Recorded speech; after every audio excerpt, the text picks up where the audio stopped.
Bismillahirrahmanirrahim. Assalamu alaikum.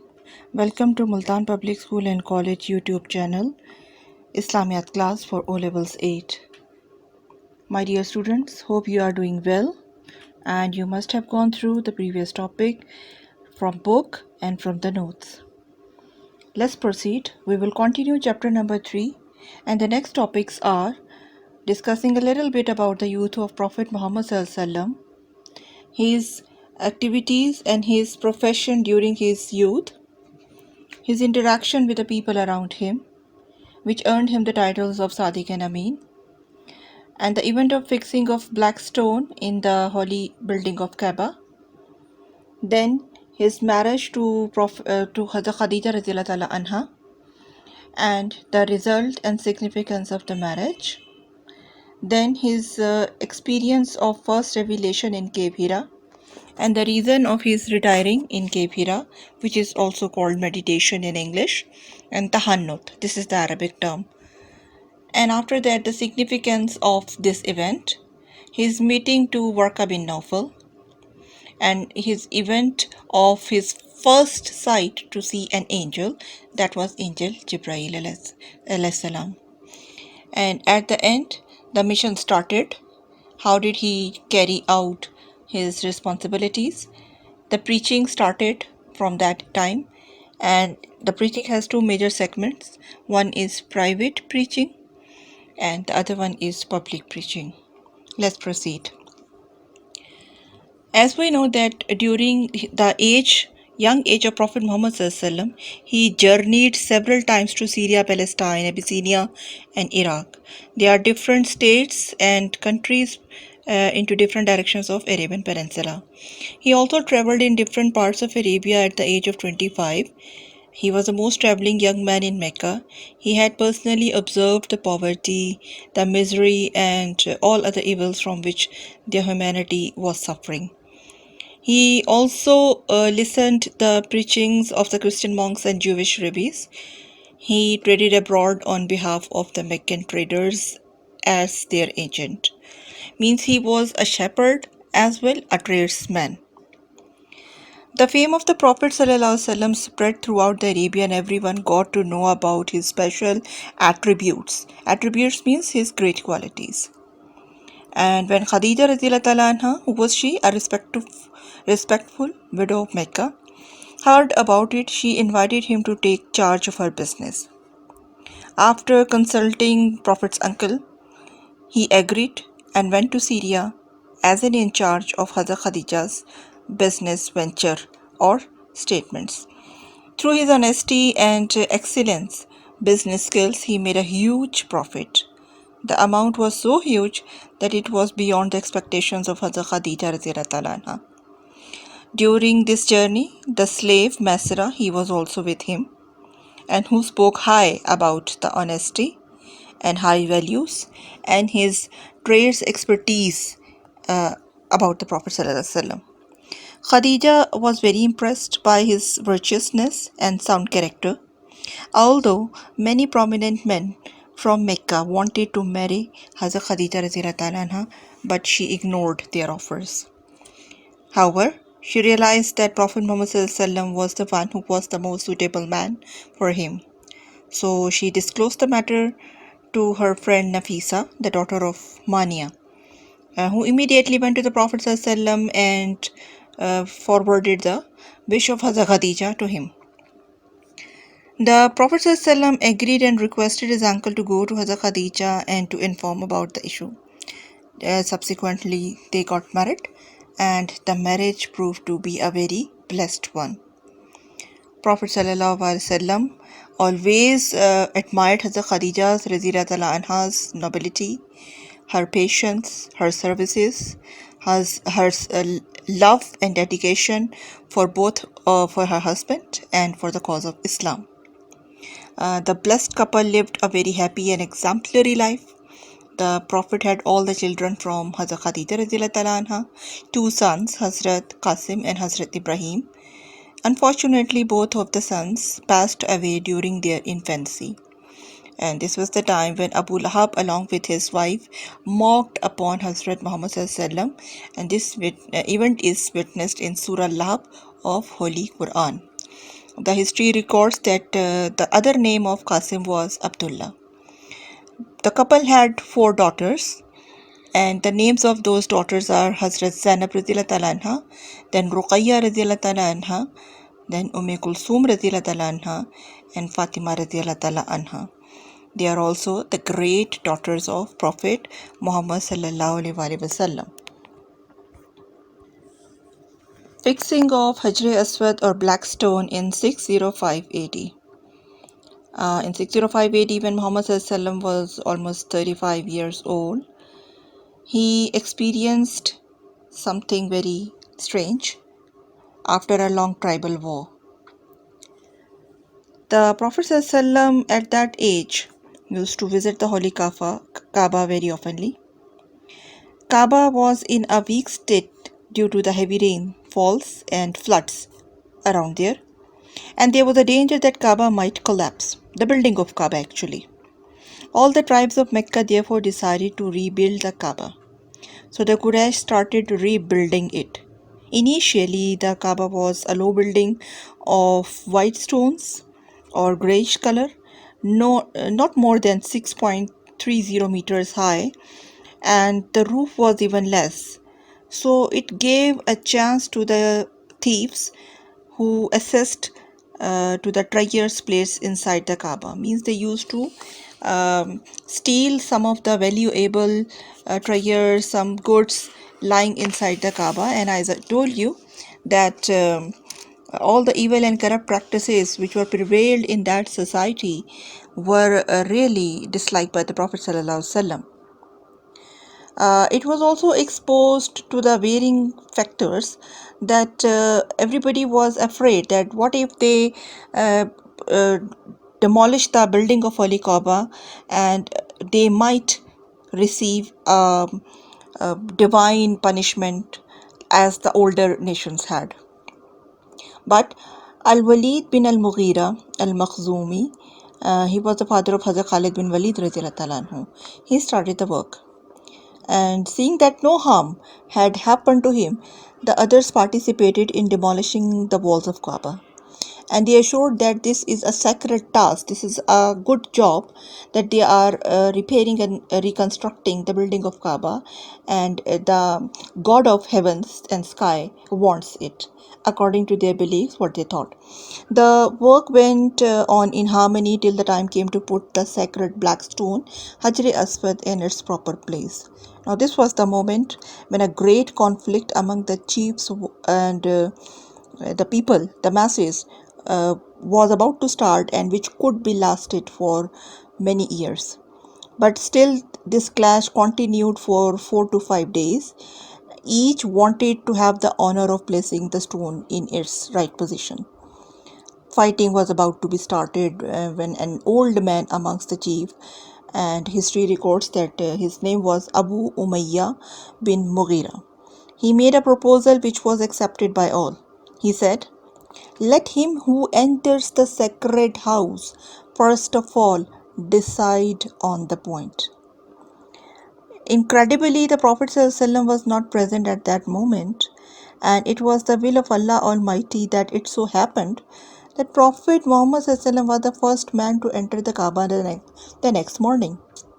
And on seeing him, all the people agreed that they would contend his decision, they will regard the solution, whatever the solution he will provide. He would provide. Because he was known as Al-Sadiq, the truthful, and Al-Amin. All the people of Mecca agreed the Prophet's proposal, and he said to bring a piece of cloth. So the Prophet Muhammad SAW, when asked to put the black stone in the middle of that sheet, he asked the appointed men and their chiefs to hold that sheet near to the building of the Kaaba. He lifted the black stone with his own hands and put it in its proper place. Everyone expressed his complete satisfaction and joy, and in this way bloodshed was avoided. So My dears, when you are writing an answer, by the end of the answer, there should be some closing lines, some summing up of the answer, which is usually about the significance of the topic, that what actually you have understood and what lesson you might get, what inspiration you might get from the topic. So, in the end, you can write that the Prophet ﷺ was the most reliable person among the Arabs and he was considered as an arbitrator. Who is an arbitrator? The one who settles down the disputes and matters. एक wise, एक हकीम इंसान, एक दाना शख्स. He a resolver. So he resolved the disputed matter of fixing the black stone in the Kaaba by putting it on its right place with his own blessed hands, and by letting very a tribal chieftain hold on to one of the sides of the stone. That means he gave equal honors to the others, equal privilege. They all carried the stone to the right place and the matter was resolved. Tahannut. As in the beginning, I said you that tahannut is an Arabic word which in English means solitude or meditation. Religiously, it is that practice of Prophet Muhammad ﷺ that he used to retire in the cave of Hira. Actually, what is the historical background? It was Arabians' custom in that time for the pious and thoughtful people to spare some time to devote a period for of each year to retire for worship in isolation and for prayer. They would seek an empty place far away from their own home so that they could concentrate on their prayers and genuinely seek new levels of seriousness, wisdom, and ethical goodness. And this act is called meditation. Prophet ﷺ since did not like idolatry, the practices, the abusive languages, the quite tyrannous attitude towards the slaves. Plus, he wanted, his soul was in thirst of knowledge and in search of that celestial bond between a god and a devotee. So that urged him to retire in Cave Hira. Prophet ﷺ used to pass long hours in retirement, in meditation, over a particular period of days. Khadija, being a very caring and very honest wife, she was very much worried about his health. So she used to fetch him some food, some water, some dates, and sattu as well. So the Prophet's favorite place was Mount Nur, and in which there was a small cave named Hira. It was only 2 miles away from Mecca, and it's a small cave 4 yards long and almost 1.75 yards wide. He stayed there. He devoted much of his time, especially during Ramadan, and it was the time, one of those days when he experienced his first revelation. So, the significance of his staying in Mount Nur was that the Prophet would meditate in the cave to firmly establish a strong personal and spiritual relationship with Allah Almighty. And the first revelation was confirmed upon Prophet Muhammad SAW in the same place, Hira, when he was almost 40 years of his age, and this year was Ramadan 610 AD. So it is also an incredible event when Prophet ﷺ experienced his first meeting with Angel Jibrail, and he himself has narrated like this and narrated to his wife Hazrat Khadija radhiyallahu ta'ala anha, that at that time suddenly he saw a celestial being. A celestial being means an unseen personality, a creature of God which may every common man cannot see. So he assumed him as an angel, a jinn, because he was in a state of confusion. So the angel appeared and he said, "Read, Iqra." This is the first revelation, the first word of Holy Quran, appearing Surah Al-Alaq, chapter number 30. The Holy Prophet ﷺ said, "I cannot read." The Prophet described, "Then he took me and squeezed me, and then let me go and repeated the order, 'Read, Iqra.'" Prophet said, I cannot read. He once again squeezed me and said, Read, Iqra. I said, I cannot read. The angel squeezed him for the third time and then said, Iqra bismi rabbika allazi khalaq. Read in the name of your Lord who created man from a clot of congealed blood. Students, the Surah Al-Alaq was not revealed as a complete surah. Only first 5 verses were revealed. Now here I want you to assign another homework, that I want every one of you to memorize this surah by heart. After the angel left him in a state of perplexity and confusion. Perplexity means bechani, confusion, bechain sa hona. The Prophet ﷺ returned home trembling and said, wrap me, O Khadija. Khadija Radhiyallahu Ta'ala Anha was very amazed. She knew that her husband was not sick, but still he was behaving strangely. So she exclaimed, What has happened to you? And Prophet ﷺ said, I fear for myself. Khadija replied, Fear not, be calm and relax. Allah will not let you suffer any humiliation because you are kind to your relatives. You speak the truth. You assist anyone in need. You are hospitable to your guests. You help in every just cause. When Prophet Muhammad ﷺ calmed down and narrated to her what had happened in the cave Hira, Khadija consoled and comforted him. She went to tell the event to her cousin, Warqa bin Nawfal. He was a well-versed an old man. He was blind, and he was an expert in the teachings of Old and New Testaments, and knew that something similar had happened to many prophets of God when they were commissioned to rise, when they were dutified to preach the teachings of Allah Almighty. Warqa assured Khadija that her husband had seen none else but an angel, uh, probably Jibril, and he said, Verily, Muhammad is the prophet of his people. Be his side, be assured. So this was the first confirmation and declaration of Muhammad Sallallahu Alaihi Wasallam being an apostle of Allah Almighty, being a Rasul of Allah Almighty by Warqa bin Nawfal formally. So he was a great man and who wanted to assist the Prophet ﷺ. He wished that if he would that he would help Prophet Muhammad ﷺ along. He leaned forwarded and kissed the forehead of Prophet Muhammad ﷺ. But the history records that Warqa did not live much and soon he died. After this episode, there was an interval of break. Prophet did not receive any further revelation, and that saddened him.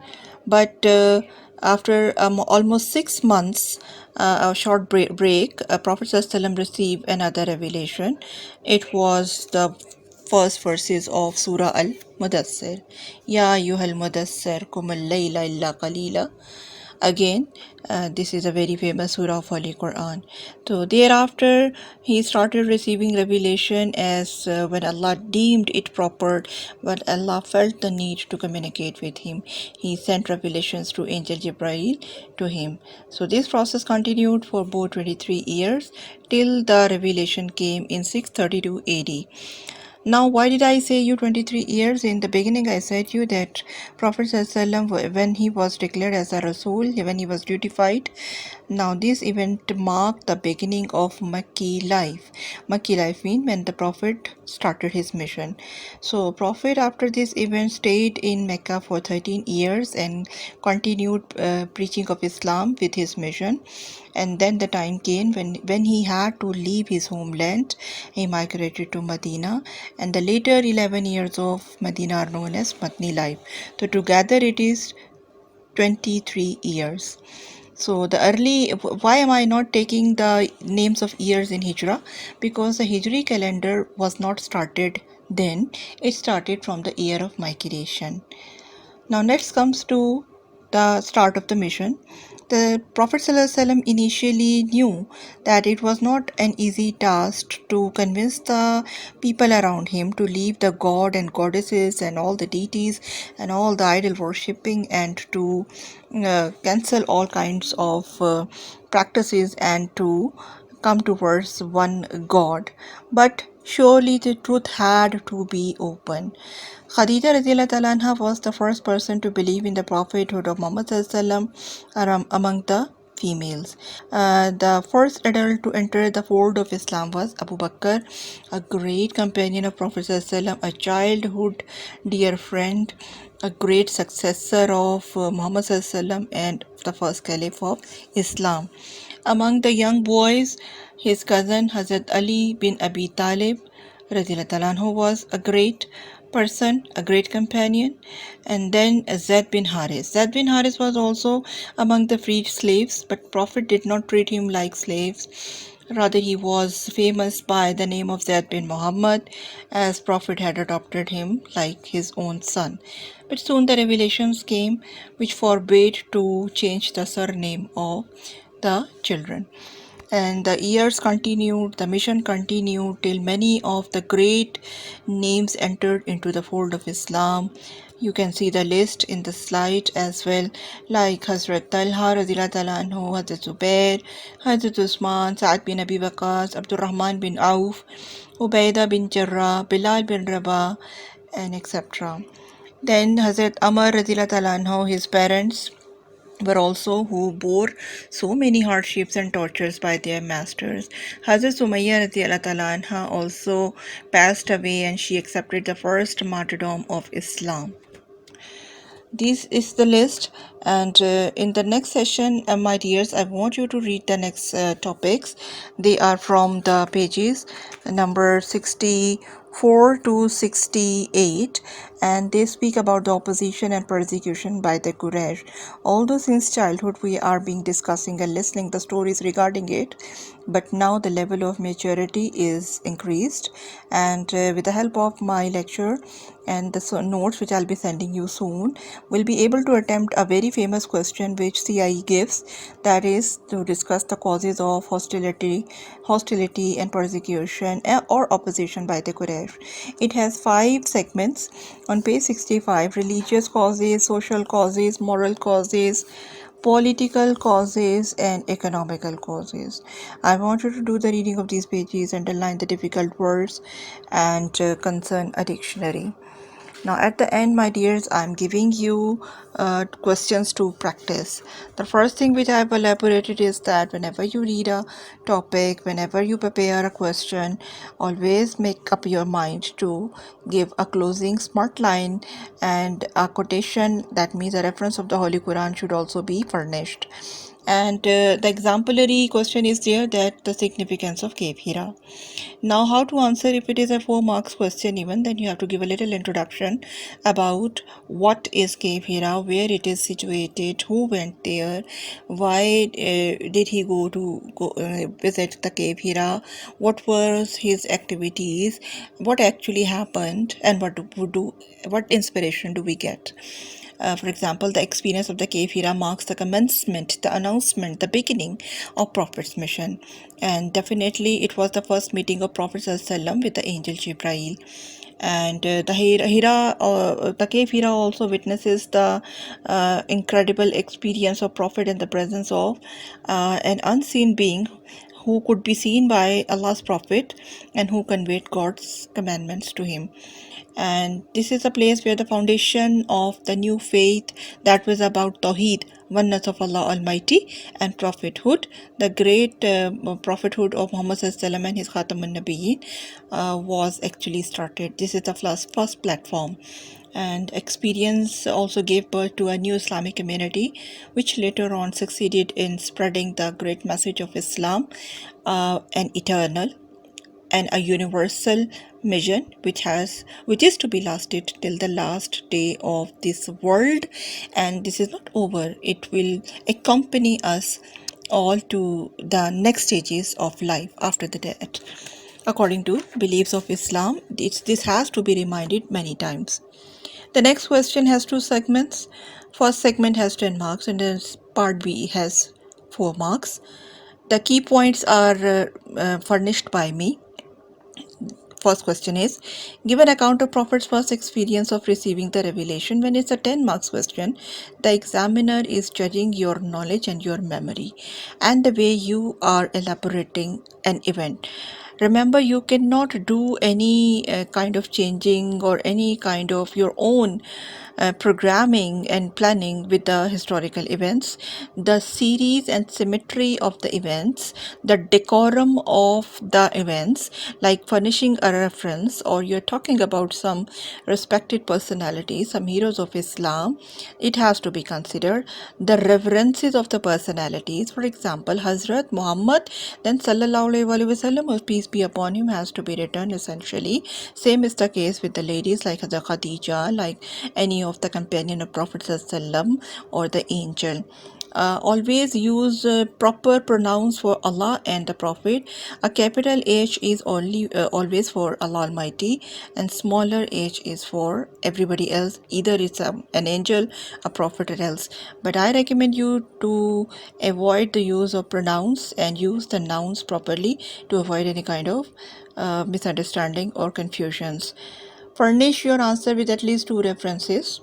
Do not get worried, and always break the last passage with a closing and very good appealing summing up closing lines. Part B is explain the significance of the actions of the angel and Warqa bin Nawfal. 2 persons are asked here, so you can divide your answer into 2 passages and follow the serial. If the angel is asked first, then write about him, and if the Warqa bin Nawfal is asked, write about him later on. Yes, in certain cases you can go for the headings, but without a line break. In a continuous prose style, you can write your answer. You can say that it was the angel, the same angel, talk about his name, talk about his seniority, that he is the head of all the angels, and his duty was to communicate between God and his apostles and prophets from Adam till Muhammad Sallallahu Alaihi Wasallam. So it means that now angel Jibrail, if somebody declares, if somebody says, if somebody claims that he has met angel Jibrail, तो he is a false maker, वो झूठा आदमी है. कभी भी जिब्राइल अलैहिस्सलाम अंबिया के अलावा किसी से नहीं बातचीत करते, अल्लाह की इजाज़त के बगैर नहीं जाते ना आते हैं. ठीक है. इवन हिस्ट्री स्टेट्स दैट हज़रत जिब्राइल अलैहिस्सलाम paid salam and regard to Hazrat Aisha Sadiqa Razila Talana, but in the presence of Prophet, not directly, not in person. यानी नबी वसल्लम के पास तशरीफ़ फरमा है और खदीजा रज़ीला आयशा रज़ीला तआला को सलाम पेश किया है. ठीक है. So his appearance is a sign that revelations were very true from God and they were serious duty imposed from Prophet sallallahu alaihi wasallam. Warqa was the first one to explain, to confess, to admit, to confirm about the signs of prophethood and the appearance and experience of cave of Hira and the angel. He realized the mission. He wanted to help the prophet, but his witnessing states that he can be considered among the Muslims. But history is silent. History does not provide much knowledge upon it. So do not mess up with such historical events. Just talk about that which is required and be safe, on the safer side, instead of writing or telling mistaken knowledge. In the end, the Prophet ﷺ understood his responsibilities, and psychologically and physically, the meeting with Warqa bin Nawfal, an angel, made him a strong man who could continue with the duties of Allah Almighty. My dears, go through the pages of the book again, and according to the pattern of Cambridge, concern other books as well, and try to make very good answers. Avail this time at homes, and at the end, stay at home. Keep learning, keep attaining knowledge. Allah Almighty may protect you, and much love, and stay blessed. Allah Hafiz.